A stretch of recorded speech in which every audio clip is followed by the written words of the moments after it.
अस्सलाम वालेकुम, मेरा नाम है नुमान और HMN हॉलीडेज़ के प्लेटफॉर्म से मैं आपसे बात कर रहा हूँ। आई होप आप सब ठीक होंगे। आज जो हमारी वीडियो का टॉपिक है that is Thai visas. Thailand का वीज़ा पाकिस्तान से किस तरह प्रोसेस होता है उसके बारे में मैं आपको डिटेल इस वीडियो में इंफॉर्मेशन दूंगा।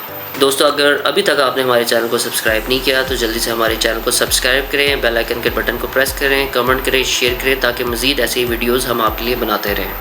थाईलैंड का जो वीज़ा है वो स्टिकर वीज़ा होता है और एम्बेसी से प्रोसेस होता है। इसकी पाकिस्तान में 2 जगह एम्बेसीज़ हैं, एक इस्लामाबाद एम्बेसी में है, थाई एम्बेसी इस्लामाबाद, और कराची कौंसलेट में इनका कौंसलर ऑफिस है।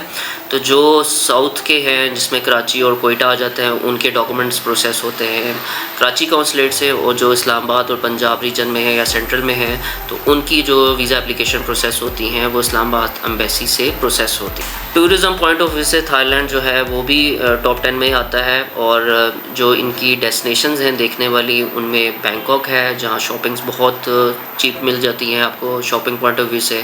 फिर इसके अलावा पटाया है, फिर फुकेट है, कोसुमोई है। इसके अलावा और भी बहुत सारे बीचेस हैं जहाँ पे आप जा सकते हैं और चीप डेस्टिनेशन है, मतलब इतनी ज़्यादा एक्सपेंसिव नहीं है। इसका वीज़ा भी कदरे यूरोप से अच्छी आसानी से इसका वीज़ा मिल जाता है आपको अगर आपके पास डॉक्यूमेंट्स कंप्लीट हैं तो। अब डॉक्यूमेंट्स की बात करें तो डॉक्यूमेंट्स क्या क्या चाहिए, तो इसमें सबसे पहले आपके सारे पासपोर्ट्स चाहिए। बेशक आपके पिछले पासपोर्ट में वीज़ा नहीं लगा हुआ लेकिन उनकी कॉपीज़ भी रिक्वायर्ड होती हैं। इसके अलावा आपका शनाख्ती कार्ड की कॉपी चाहिए, FRC चाहिए। इसके अलावा NTN एप्लीकेंट का होना बहुत ज़रूरी है। अगर एक एप्लीकेंट है उसके पास NTN नहीं है तो थाई एम्बेसी उसके डॉक्यूमेंट्स रिसीव नहीं करती।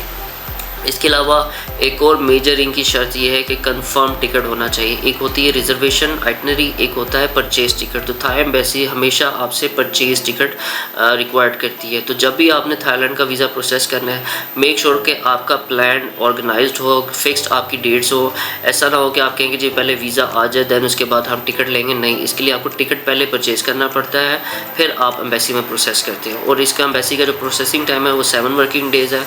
बाज़ दफ़ा अगर एम्बेसी में कुछ छुट्टी आ जाती है तो ये टाइम ज़्यादा भी लग सकता है।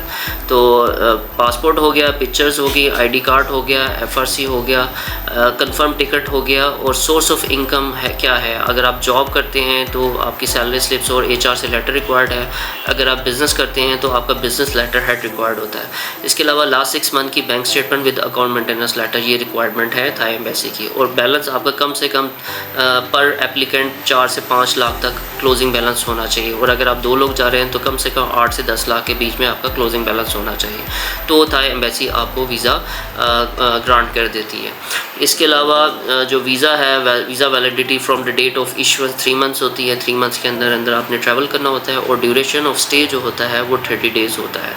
तो ये थी थाईलैंड की वीज़े की इन्फॉर्मेशन कि थाई का वीज़ा पाकिस्तान से कैसा प्रोसेस किया जाता है।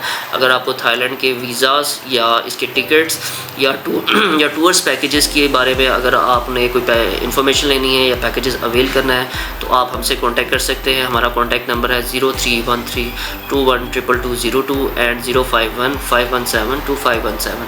अपना बहुत सारा ख्याल रखिएगा। अल्लाह हाफिज़।